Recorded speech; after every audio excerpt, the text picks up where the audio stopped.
दोस्तों, मैं आप लोगों के लिए फिर से एक नया कहानी लेकर आ गया हूँ। दोस्तों, आप लोगों को अगर एक कहानी अच्छा लगे, वीडियो को लाइक और चैनल को सब्सक्राइब कर दीजिए। सब्सक्राइब करने में कुछ पैसा नहीं जाता, प्लीज दोस्तों चैनल को सब्सक्राइब कर दीजिए। आइए कहानी शुरू करते हैं। आज की कहानी का नाम एयर इंडिया की फ्लाइट में भूतों का साया। अब कहानी शुरू होता है।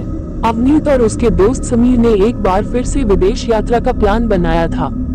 इस बार उनका गंतव्य था पेरिस, जहां वे एक हफ्ते की छुट्टियां मनाने जा रहे थे। उन्होंने एयर इंडिया की उड़ान में टिकट बुक किया, जो रात को 11 बजे दिल्ली से पेरिस के लिए उड़ान भरने वाली थी।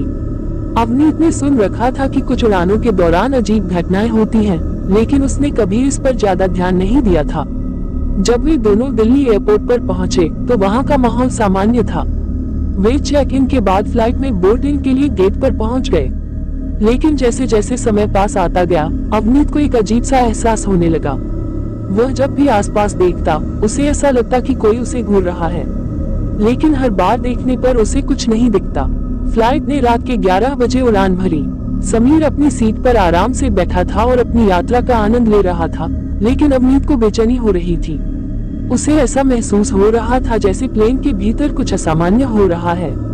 उसने समीर से बात करने की कोशिश की, लेकिन समीर ने उसकी चिंता को नजरअंदाज कर दिया।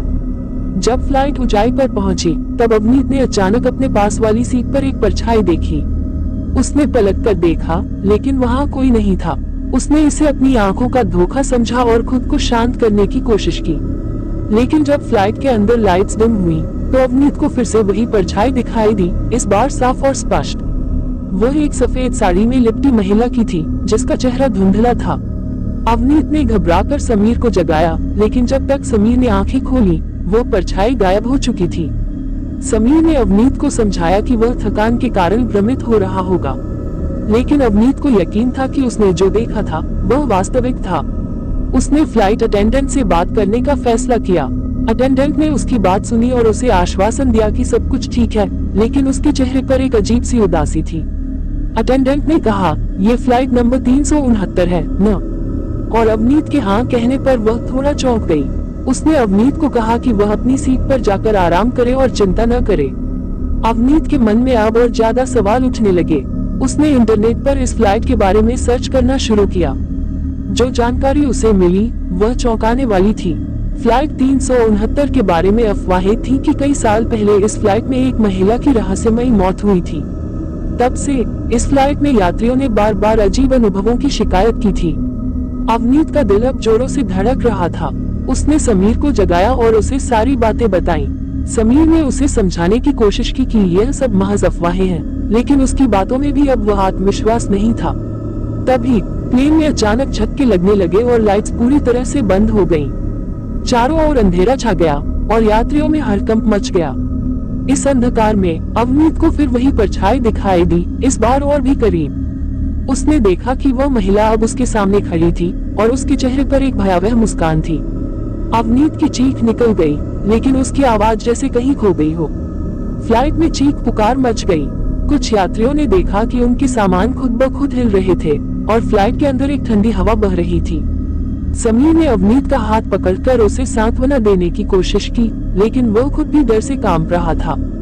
फ्लाइट के पायलट ने घोषणा की कि मौसम खराब हो गया है और उन्हें आपातकालीन लैंडिंग करनी पड़ेगी, लेकिन इससे यात्रियों का डर और बढ़ गया। किसी को भी विश्वास नहीं हो रहा था कि यह सिर्फ मौसम की वजह से हो रहा है। अवनीत ने देखा कि कई लोग प्रार्थना कर रहे थे और कुछ तो बेहोश भी हो गए थे। तभी अचानक फ्लाइट के अंदर जोरदार धमाका हुआ और ऑक्सीजन मास्क नीचे आ गए। लेकिन अवनीत को ऐसा लगा कि वह महिला उसकी ओर बढ़ रही थी और उसकी आंखों में एक अजीब सी चमक थी। फ्लाइट में एक अजीब सी खामोशी छा गई। वह महिला अब अवनीत के सामने थी और उसने अपना हाथ उसकी ओर बढ़ाया। अवनीत के शरीर में जैसे जान नहीं बची थी। उसने समीर को देखा, जो बेहोश पड़ा था। तभी फ्लाइट की लाइट्स अचानक से वापस आ गईं और सब कुछ सामान्य हो गया। अवनीत ने चारों ओर देखा, लेकिन वो महिला कहीं नहीं थी। फ्लाइट अब धीरे धीरे नीचे आ रही थी और पायलट ने घोषणा की कि वे सुरक्षित लैंडिंग करने जा रहे हैं। अवनीत ने समीर को जगाया और उसने राहत की सांस ली। फ्लाइट सुरक्षित रूप से जमीन पर उतर गई और सभी यात्री उतरने लगे। अवनीत ने फ्लाइट से बाहर निकलते वक्त उस अटेंडेंट को देखा जिसने उससे पहले बात की थी, लेकिन इस बार वह महिला मुस्कुरा रही थी और उसकी आंखों में एक अजीब सी चमक थी। अवनीत ने सोचा कि शायद ये सब उसकी कल्पना थी, लेकिन जब वह गेट से बाहर निकला तो उसने देखा कि एक समाचार चैनल पर फ्लाइट 369 के बारे में एक रिपोर्ट चल रही थी। उस रिपोर्ट में बताया जा रहा था कि कई साल पहले इस फ्लाइट में एक महिला की रहस्यमयी परिस्थितियों में मौत हो गई थी और तब से इस फ्लाइट में कई अजीब घटनाएं हो चुकी हैं। अवनीत को समझ में आ गया कि उसने जो कुछ देखा था वह हकीकत थी।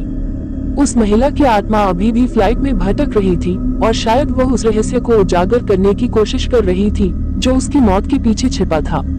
अवनीत और समीर ने उस रात पेरिस पहुंचकर चैन की सांस ली, लेकिन वह अनुभव उनके जीवन का हिस्सा बन गया। उन्होंने तय किया कि वे कभी भी फ्लाइट 369 में सफर नहीं करेंगे। लेकिन उनकी इस कहानी का अंत नहीं हुआ। कुछ दिनों बाद अवनीत को एक अज्ञात नंबर से कॉल आई। जब उसने फोन उठाया तो दूसरी तरफ से एक धीमी और जानी पहचानी आवाज सुनाई दी, तुमने मुझे देखा था न? अवनीत का दिल जोर से धड़कने लगा। उसने तुरंत फोन काट दिया और अपने कमरे की लाइट्स ऑन कर दी। लेकिन उसकी खिड़की के बाहर एक परछाई अभी भी देखी जा सकती थी। वो वही महिला थी जिसकी आंखों में अब भी वो भयावह चमक थी। कहानी का अंत अभी बाकी था और उस रहस्य की गहराइयों में शायद कोई कभी न जा पाए। ये कहानी मात्र काल्पनिक है और किसी वास्तविक घटना पर आधारित नहीं है। इसका उद्देश्य केवल मनोरंजन और हॉरर का अनुभव कराना है।